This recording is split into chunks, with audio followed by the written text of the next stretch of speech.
بات ہے۔ خالد محمود ہیں جی گجرانوالہ سے، انہوں نے میری من پسند کا سوال بھیجا ہے جی۔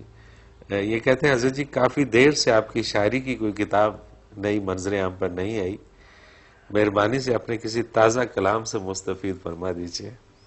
بچے، ایک تو بڑی عجیب بات ہے کہ میں نے بڑا عرصہ ہوا شاعری مجھ سے رہ گئی ہے، صحیح میں نے نہیں چھوڑی، وہ مجھے چھوڑ کر چلی گئی۔ صحیح صحیح اس کی بھی کچھ وجوہات ہیں، میں پہلے کئی دفعہ عرض بھی کر چکا ہوں کہ بندہ جب اللہ کریم اسے کسی منزل کے قریب لے جاتا ہے تو وہ پیادہ ہو جاتا ہے، عام آدمیوں میں مل جاتا ہے۔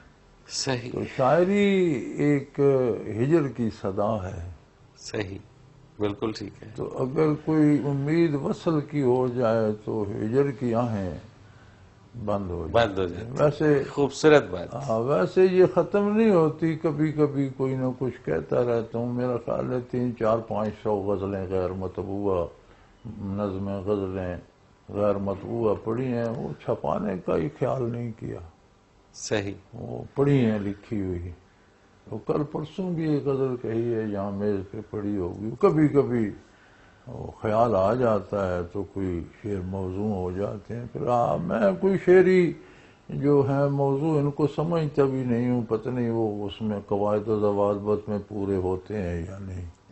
نہیں، بہت اعلیٰ ہوتے ہیں، بلکہ آپ کی ایک غزل تھی جس کو میں نے کافی ایسے شاعروں سے جا کے ڈسکس کیا تھا، تو اس میں کوئی خامی نہیں نکالی انہوں نے، اور وہ بڑے مطلب اس وقت پاکستان کے بڑے شاعروں میں ان کا نام ہے، اور وہ اس چیز کو سمجھتے ہیں، تو انہوں نے اوزان کے اعتبار سے، اس کے تخیل بس کے وہ اعتبار سے قدرتی درست آ بہترین۔ جاتے ہیں، ورنہ مجھے اوزان آتے نہیں ہیں۔ صحیح صحیح، بس وہ پھر پرفیکٹ تھی جی۔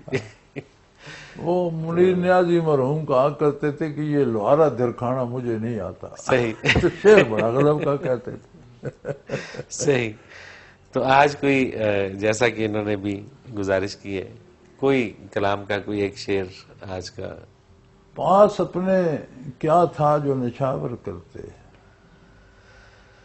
پاس اپنے کیا تھا جو نچھاور کرتے، جان بھی تیری تھی، اللہ اکبر، جان دی ہم۔